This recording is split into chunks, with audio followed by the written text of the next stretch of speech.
আমাদের সামনে লম্বা সফর, অনেক লম্বা কবরের জীবন। ভাইয়া, হাদিসের কিতাবে আছে, কোন কোন মুহাদ্দিসিনে কেরাম বলেন, সর্বশেষ ইসরাফিল ফু দিলে যে ব্যক্তি কবরে যাবে, হতে পারে তাকেও কবরেই থাকতে হবে 40,000 বছর। আমাদের নবী সাল্লাল্লাহু আলাইহি সাল্লামের জামানায় যারা ছিল, নবীজির হায়াতে, তারা যারা এখন কবরে গেছে, তো বলেন তারা মাটির উপরে ছিল কতদিন, মাটির নিচে আজকে কত? আবু জাহেল মাটির উপরে আসিল নয়তো 60-65 বছর, কিন্তু মাটির নিচে আছে আজকে 1446 বছর। বদরের যুদ্ধের দিন শেষ, মারা গেছে। আর বদরের যুদ্ধ হয়েছে 2য় হিজরিতে, তো 1447 হিজরি না এখন, তাহলে কত হইল? 1446। তাহলে আবু জাহেল আমাদের হিসাবেই মাটির নিচে আছে আজকে 1446 বছর, 1450 বছর। তাহলে মাটির উপরে কি এতদিন ছিল? তাহলে তুমি আমি কেমনে হিসাব মিলাইলা? এই ফুর্তি, এই আনন্দ, এই তামাশা, এই নাফরমানি জিন্দেগি, আল্লাহ তাআলার অবাধ্যতা, দুনিয়ার ব্যস্ততা, নামাজ পড়তেও মনে নাই, আল্লাহকে ডাকতেও মনে নাই, একটা সূরা কেরাত, দোয়া কালাম শিখবারও টাইম নাই। এ কেমন মুসলমান জাতি আমরা, যে জাতির বৃদ্ধ আল্লাহর কোরআন সহি শুদ্ধ পড়তে পারে না, বাচ্চাও পারে না, নওজোয়ানও পারে না। পারে যারা অল্প সংখ্যক, সারা বাংলাদেশে মাদ্রাসায় পড়ে, জরিফে হলো সর্বোচ্চ 7%, 7% মাত্র, সর্বোচ্চ সরকারি, কওমি, আলিয়া সব মিলাইয়া 100 জন বাচ্চার মধ্যে 7 জন মাত্র মাদ্রাসায় পড়ে, বাকি 93 জন স্কুল কলেজে পড়ে। তাহলে এই 93 জন বাচ্চার কোরআন, সূরা, কেরাত, দোয়া, কালাম এগুলো শিখবার বা শেখাবার দায়িত্ব কার? কে তাদের নামাজ ঠিক করে দিবে? কে তাদের সূরা কেরাত ঠিক করে দিবে? গাফেল হয়ে আছে। 60 হাত লম্বা ছিল আদম আলাইহিস সালাম। মানুষ আল্লাহর কুদরতেই সংক্ষিপ্ত হতে হতে এখন আমরা কতটুকু? এখন আমরা অত্যন্ত দ্রুততম সময়ে কিয়ামতের কাছাকাছি। আমাদের প্রিয় নবী সাল্লাল্লাহু আলাইহি ওয়াসাল্লাম বলছেন, বুইসতু আনা ওয়াসসাআতু কাহাতাইন। নবীজি বলছেন যে আমার এই 2 আঙ্গুলের মাঝে যেমন পাশাপাশি, আমি মুহাম্মদ এবং কিয়ামত এমন পাশাপাশি, কাছাকাছি। এই জন্য সময় কম, হায়াতও কম। নবী সাল্লাল্লাহু আলাইহি ওয়াসাল্লাম বলছেন, আমারু উম্মতি মা বাইনা 60 ও 70। আমার উম্মতের স্বাভাবিক বয়স হবে 60 থেকে 70-এর মাঝে, এর মধ্যেই অধিকাংশ চলে যাবে কবর। এই জন্য দেখবেন প্রত্যেক গ্রামে, মহল্লায়, বাড়িতে কিশোর, নওজোয়ান, যুবক, এই বয়সী যদি হয় একটা বাড়িতে 30 জন, তো বয়স্ক মুরব্বী 80 বছর, 90 বছর, 75 বছর, 70 বছর এমন আছে 1 জন বা 2 জন। তাহলে এত ব্যবধান কেন? যদি কিশোর যুবক থাকে 30 জন, তো গড়ে বয়স্ক লোক তো কমপক্ষে 15-20 জন থাকার কথা। কিন্তু মানুষ বলে যে আর আমাকে ওই চাচা, উনি আর বাকি এই দাদা আর রয়েছে আমগো পুরা বাড়িতে মুরব্বীদের মধ্যে, এমন বলে না? এটাই বাস্তবতা, এটাই বাস্তবতা। আমি আপনাকে দেখাই,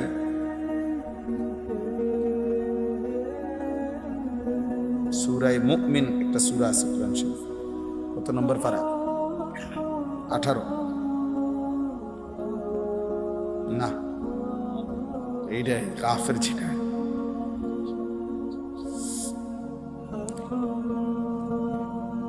এটার আরেকটা নাম কাফের। জি,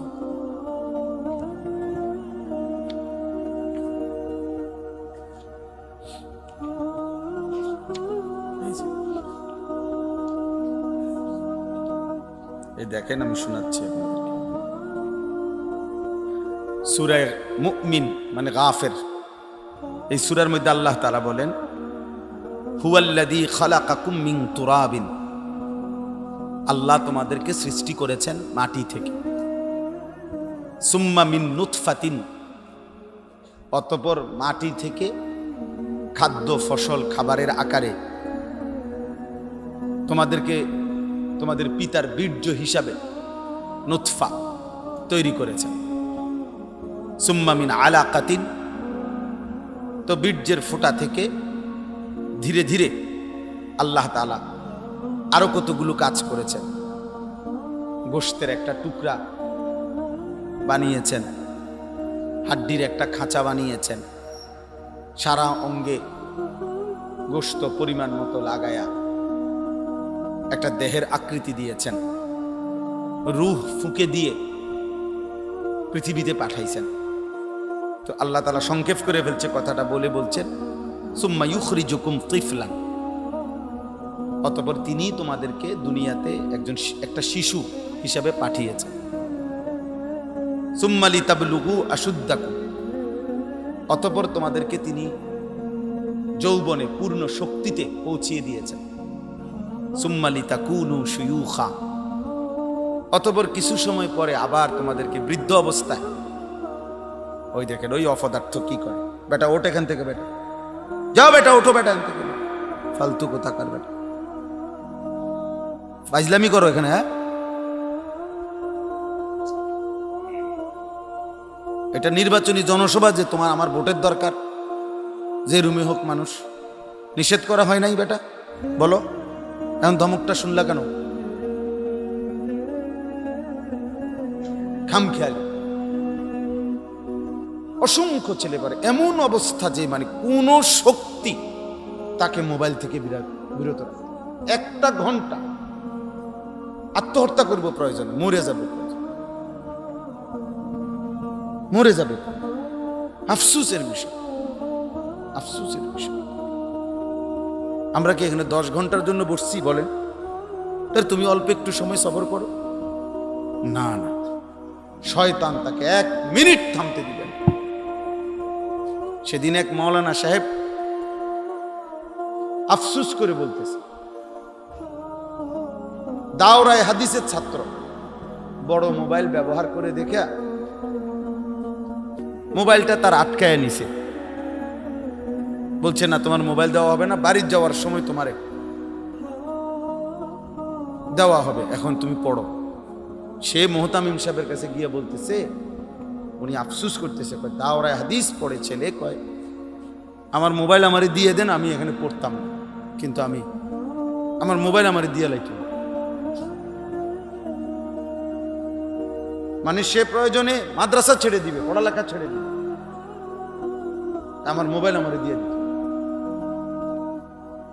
আহা, আফসোসের ব্যাপার। সে মানে কেমন দুঃখজনক বলেন। আল্লাহর কোরআন প্রয়োজনে ছেড়ে দেব, নবীর সুন্নাত ছেড়ে দেব, হাদিস ছেড়ে দেব, মাদ্রাসা বদলাবো প্রয়োজনে, শিক্ষক দরকার 10 মাদ্রাসা বদলামো 6 মাসের ভিতরে, মোবাইল চালাইতে দিত, মোবাইল চালাইতে দিত, নাই তো মাদ্রাসা বদলাইতে থাকবে সে। আফসোসের ব্যাপার ভাইয়া। যদি বলেন খোলামেলা না বললে ভালো হইতো, কোনানে কইতো, আপনারা তো খুঁজেই পাই না। কেউ যদি মনে করেন যে না আলাদা বললে ভালো, আলাদা ফাই কই আমরা বলতাম, আলাদাও তো খুঁজে পাই না। এই জন্য সবার জন্য কথা ভাই, এটা একটা প্রয়োজন তো অবশ্যই প্রয়োজন থাকতেই পারে। বড় মোবাইল দ্বারা অনেক প্রয়োজনীয় কাজকর্ম বর্তমান সময়ে, বাজার, ব্যবসা, শিক্ষা, পড়ালেখার, চাকরির হাজারো কাজ আছে। হ্যাঁ, অবশ্যই কাজ আছে, যেটা প্রয়োজন, যেখানে যেটুকু সেটা তো প্রয়োজনীয়। প্রয়োজনকে প্রয়োজনের মধ্যে রাখেন, কিন্তু 24 ঘন্টার বিলাসিতা জীবনের একমাত্র সাধনা, সারা দিন রাত এর মধ্যেই চোখ দিয়ে রাখা, এটা কোন ধরনের পাগলামি? এভাবে তো আখেরাত পরে থাক ভাইয়া। আমি তো ধমক দিছি, আজকে তোমাকে ছেলে করে ধমক দিবারও কেউ নেই। তোমরা মনে করছো আর কি কেউ বাধা দিচ্ছে না বলে তুমি খুব খুশি? না রে দোস্ত, কসম খোদার, যাকে কেউ টেনে ধরে না, যাকে কেউ ফিরায় না, যারে কেউ আল্লাহর দিকে আনতে চেষ্টা করেও না, ছেড়ে দিছে তারে, কসম খোদার এটা হলো ওই ব্যক্তির উপরে আল্লাহর সবচেয়ে বড় লানত, যে তার কোনো অভিভাবক নাই, তার কপালে এমন কেউ জোটে নাই যে তাকে টেনে ধরবে।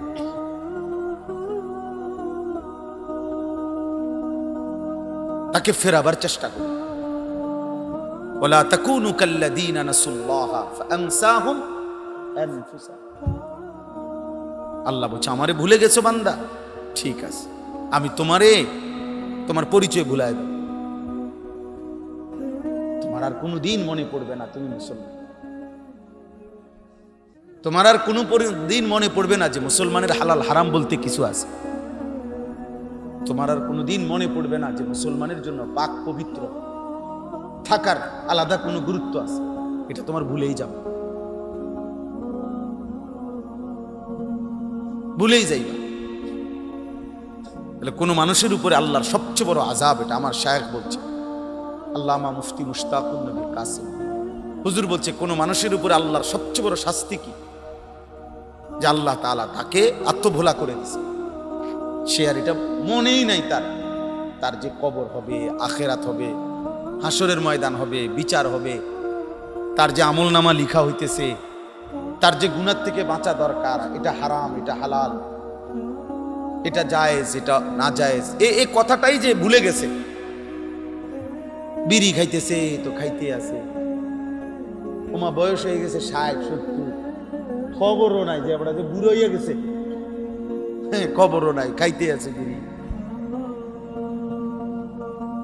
মিথ্যা বলতেছে তো বলতেই আছে, সুদ খাইতেছে তো খাইতেই আছে, কিস্তি নিতেছে তো নিতেই আছে, নাচ গান টেলিভিশন দেখে তো দেখে, বয়স হয়ে গেছে 60, প্রতিদিন চা দোকানে একরকম চা, নাচ গান দেখে, টেলিভিশন। মহিলা বেপর্দা তো প্রতিদিন বেপর্দা, গালি দেয় তো প্রত্যেক কথায় গালি দেয়। পরে ভাইয়া এটা কেমন জীবন? যে একদম ভুলেই গেছে যে গুনাহ, যে গুনাহ, এটা যে হারাম, এটা ভুলেই গেছে, দিল থেকে মুছে গেছে। কি পরিমাণ মুসিবত, কি পরিমাণ দুর্ভাগ্য, কি পরিমাণ বদনসিব এটা ভাইয়া। এজন্য বললাম আমি এই ব্যাপারে কঠোর মানুষ। আমি তো সুন্দর করে ভদ্রচিত ভাবে বলছি যে ভাই কেউ মোবাইল হাতে রেকর্ড করবে, বলি নাই এটা বলে, খালাস, এটা মেনে নিলেই তো হলো। অনেক শ্রোতা দিয়ে আমি করবো কি ভাই, জনপ্রিয়তা দিয়ে আমি করবো কি?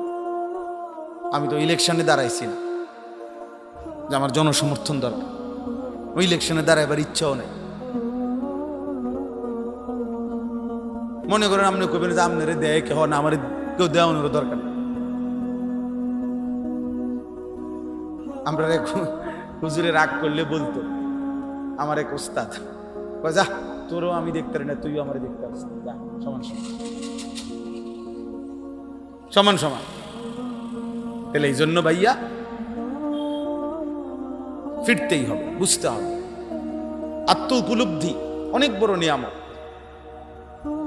মানে আমি আমাকে চিনা, আমি আমাকে বুঝা, নিজেকে চেনা অনেক বড় নিয়ামত। বুজুর্গরা তো এই জন্য বলে, এটা হাদিস না যদিও, কিন্তু আউলিয়াদের কথা, যে নিজেকে চিনল, সে কাকে চিনল? আল্লাহকে চিনল। আসলে বাস্তবতা নিজেকে চেনা। আমি মুসলমান, আমারে নামাজ পড়তেই হবে, আমার যত কষ্টই হোক আমারে ফজরের নামাজ পড়তেই হবে, কারণ আমি তো মুসলমান। এই যে উপলব্ধি, এই বিশ্বাস কলিজা এটা বসা অনেক বড় নিয়ামত, অনেক বড় নিয়ামত। যে নাফরমান আত্মভোলা হয়ে যায়, নিজেকে ভুলে যায় দোস্ত, ও আর ফিরতে পারে না। নুওয়াল্লিহি মা তাওয়াল্লা ওয়া নুসলিহি জাহান্নাম ওয়া সাআত মাসীরা। আল্লাহ বলেন আমার রাসূলের উল্টো পথে যে চলবে, আমার ইমানদার মুত্তাকি মুমিন বান্দা যে পথে চলে তার উল্টো পথে যে চলবে, আমি আল্লাহ বললাম রাসূলের উল্টো মুমিনদের উল্টো পথে চললে, খোদার কসম আল্লাহ কোরআনে বলছে আমি তাকে ওই উল্টো পথেই চালাবো, আর এই উল্টো পথেই একদিন জাহান্নামে ফেলে দেব।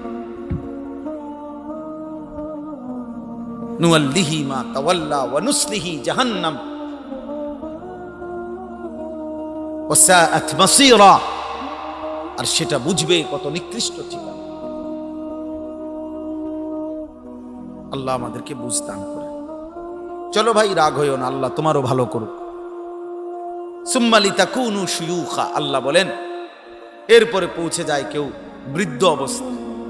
তাহলে দেখেন আল্লাহ তাআলা তিনটা স্তর বলছে, একটা শিশু, একটা যৌবন, একটা বৃদ্ধ। কিন্তু আল্লাহ নিজে বলে, আয়াত শেষ হয় নাই এখনো, অমিনকুম মান ইউতাওয়াফা মিন ক্বাবলু, আমি অনেককেই এই তিন অবস্থায় পূর্ণ পৌঁছবার আগেই, মানে বৃদ্ধ পর্যন্ত যাওয়ার আগেই মৃত্যু দিয়ে থাকি।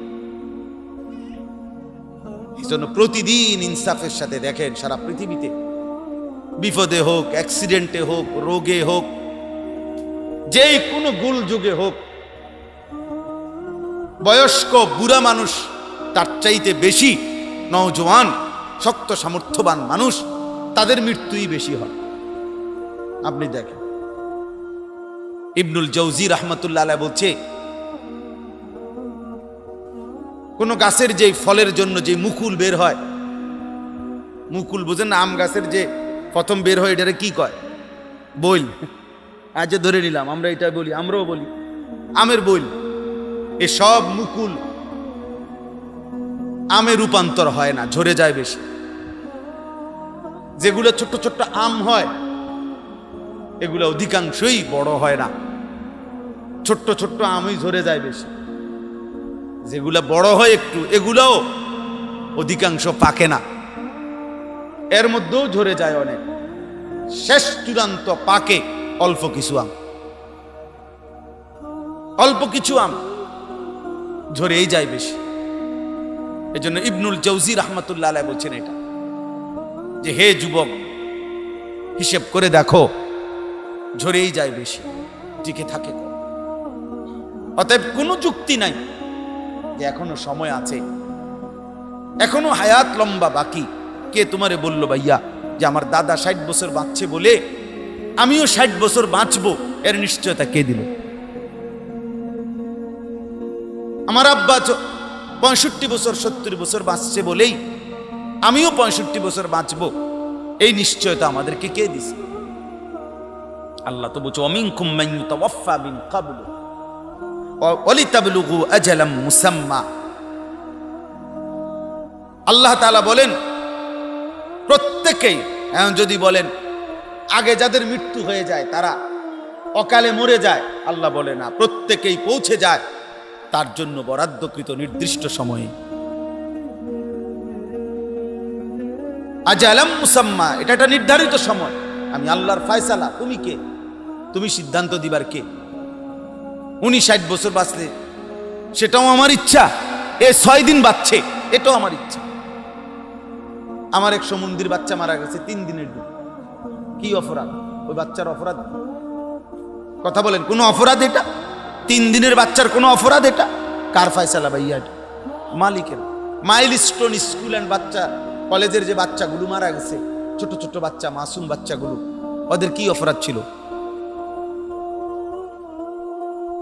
তাহলে মৃত্যু কোনো সম্পূর্ণ আল্লাহ তাআলার ফয়সালা এই পৃথিবী থেকে চলে যাওয়া। তাহলে আমি মূলত এই কথাটা বলতে চাচ্ছিলাম, এই কথাটাই বললাম যে আমরা প্রত্যেকেই এটা হিসাব করা উচিত। ঠিক আছে, আপনারা তাকায়েন না, আপনারা আমার দিকেই তাকান। আমাদের প্রত্যেকের সময় কম, আমাদের সামনে লম্বা সফর, অনেক লম্বা কবরের জীবন। ভাইয়া, হাদিসের কিতাবে আছে, কোন কোন মুহাদ্দিসিনে কেরাম বলেন, সর্বশেষ ইসরাফিল ফু দিলে যে ব্যক্তি কবরে যাবে, হতে পারে তাকেও কবরেই থাকতে হবে 40,000 বছর। আমাদের নবী সাল্লাল্লাহু আলাইহি সাল্লামের জামানায় যারা ছিল, নবীজির হায়াতে, তারা যারা এখন কবরে গেছে, তো বলেন তারা মাটির উপরে ছিল কতদিন, মাটির নিচে আজকে কত? আবু জাহেল মাটির উপরে আসিল নয়তো 60-65 বছর, কিন্তু মাটির নিচে আছে আজকে 1446 বছর। বদরের যুদ্ধের দিন শেষ, মারা গেছে।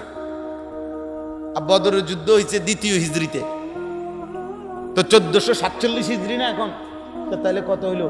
1446।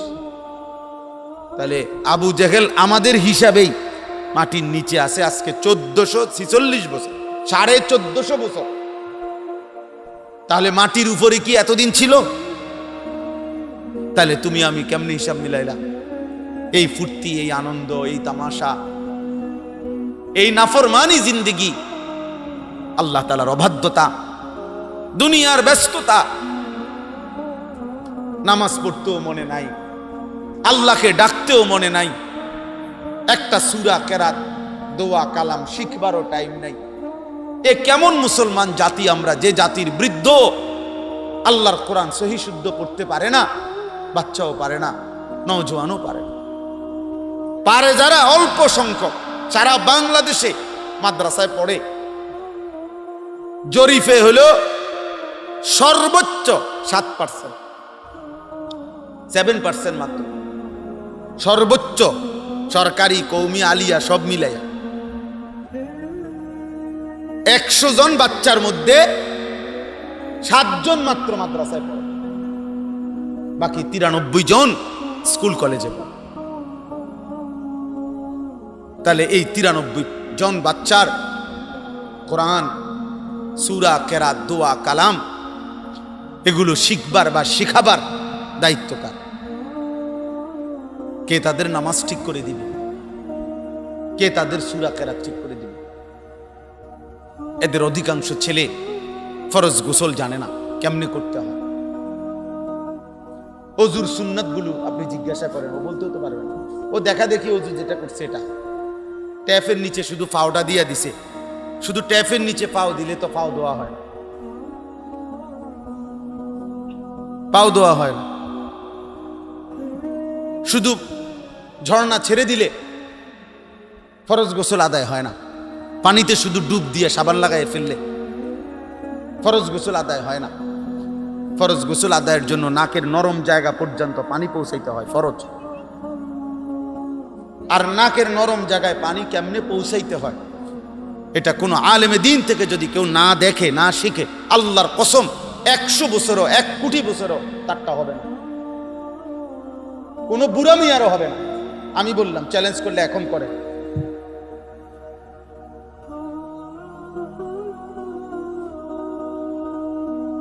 কোনো না কোনো হোক মক্তবের হুজুর, যার থেকে এটা শিখে নিতে হবে।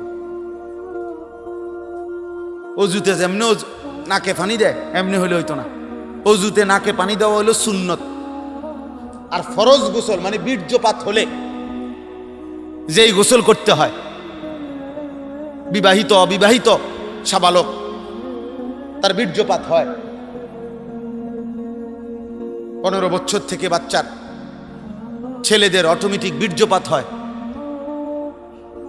তাইলে ও তো ফরজ গোসল, তার উপরে ফরজ তো এটা। তো নাকের নরম জায়গায় পানি পৌঁছানো ফরজ। ও যদি এটা মস্ক না করে, শিখে না নেয়, শিখতে 1 মিনিটের কামও না, 2 মিনিটের কামও, এটা কোনো একটা মাটি কাটন না। সামান্য কাজ, কিন্তু দেখে নিতে হবে। কোন মুসলমান যদি কোনো আলেমে দ্বীনের কাছে রুকু, নামাজের রুকু না শিখে, দৈরা না শিখে, 100 বছরেও তার রুকু সুন্নাত মোতাবেক সঠিক হবে না। আমি বললাম হবে না। আপনারা পরে হুজুরে জিজ্ঞাসা, হুজুর তো মুরব্বী আছেন আমাদের, আপনি জিজ্ঞাসা করে দেখি। আমার এই 44 বছর বয়সও আমি গত বছর আমার খুলনার হজরত আরিফ বিল্লাহ হজরত মাওলানা মুফতি নুরুল আমিন সাহেব, বাংলাদেশের একজন বড় বুজুর্গ, হজরতকে আমার বাসায় রাখছিলাম মেহমান হিসাবে। একদিন রাত্রে 1:30 বাজে 2টা বাজে মাহফিল থেকে আমরা আসছি হুজুর হজরত সহ।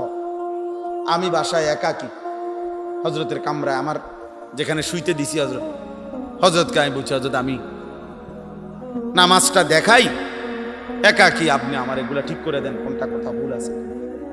তো হজরত আমার রুকুর মধ্যে ডান হাত একটু কোনই একটু বেশি ওইদিকে চলে যায়, এটা ধইরা 3-4 বার ঠিক করে দিছে। এরপর ঠিক করছে, এরপরে বলছে হ্যাঁ ঠিক আছে, এখন ঠিক আছে।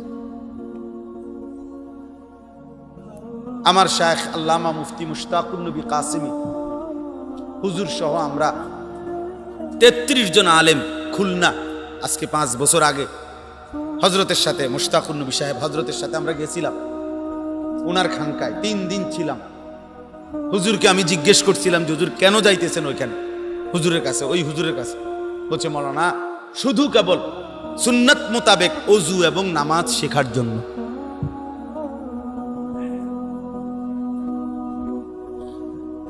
আল্লামা মুফতি মুশতাকুন নবী হুজুর বলছে, যিনি সারা পৃথিবীর বাংলা ভাষাভাষী মুসলমান 90% না 95% যাকে চেনে, যারাই বাংলায় কথা বলে, তাইলে বলেন বাবা আপনাদের শেখা দরকার না? কথা বলেন না চাচারা, বলেন আপনাদের শেখা দরকার না? ওই আমরা কই গুরুত্ব দিচ্ছি?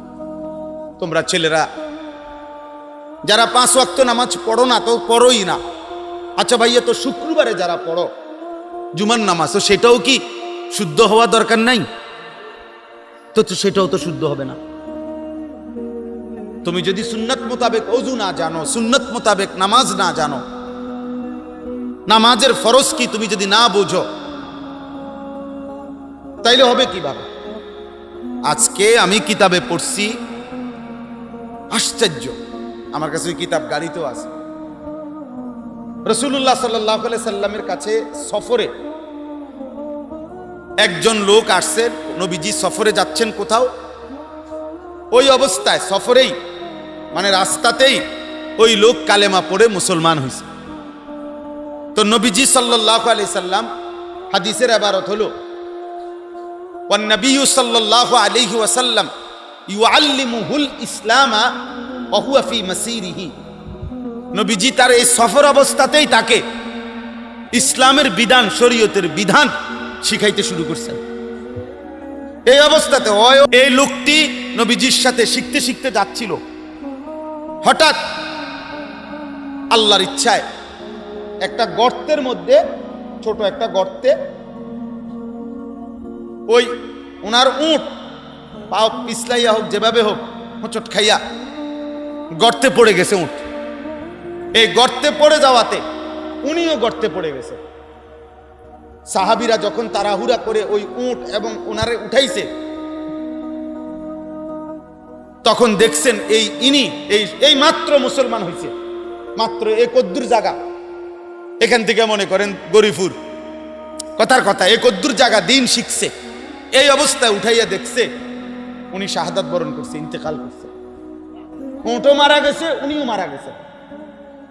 আল্লাহ নবী সাল্লাল্লাহু আলাইহি ওয়াসাল্লাম বলছে, হায় আমিলা কলিলান ওয়া উজিরা কাসীরান, হায় আমার সাহাবী তো আমল করছে কম, নেকি তো কামায় লাইছে বেশি।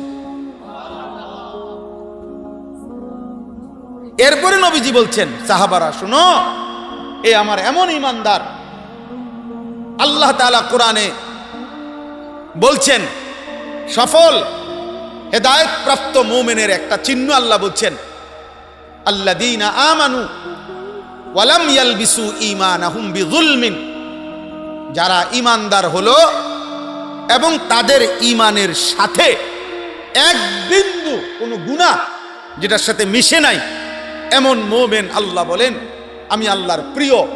তো নবীজি সাল্লাল্লাহু আলাইহি সাল্লাম বলেন তোমরা সাক্ষী দিতে পারো আমার এই সাহাবী সেই মুমিন যার ঈমানের মধ্যে এক জাররা গুনাহ এখনো যোগ হয়, কারণ এই ঈমানই তো আনছে মাত্র।